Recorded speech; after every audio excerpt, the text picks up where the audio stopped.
It is an educational video of class 7 by Patanjali Rishikul, Prayagraj.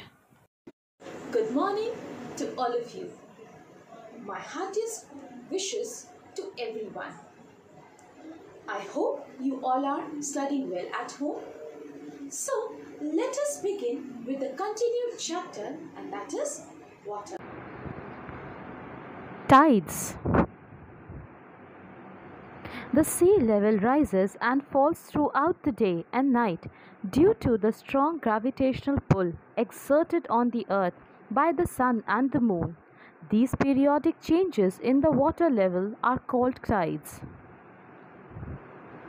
When the water flows into the land, raising the level of the ocean, it is called the flow tide. When the water recedes, exposing parts of the shore which are covered under the water during flow tide, it is called ebb tide. Twice a day, the flow tide reaches a high point called the high tide, and similarly, twice a day, the ebb tide reaches a low point called the low tide. So, in a day, there is a high tide followed by a low tide about 6 hours later. Then a high tide again after another 6 hours, followed by a low tide after 6 hours. Tides are caused by the gravitational pull of the moon and the sun of the earth. The attraction of the moon is stronger because the moon is much closer to the earth than the sun is. When the sun, the earth, and the moon are in the same line, the highest high and low tides occur because of the combined gravitational pull of the sun and the moon on the earth. These are called spring tides. They occur every full moon and new moon days.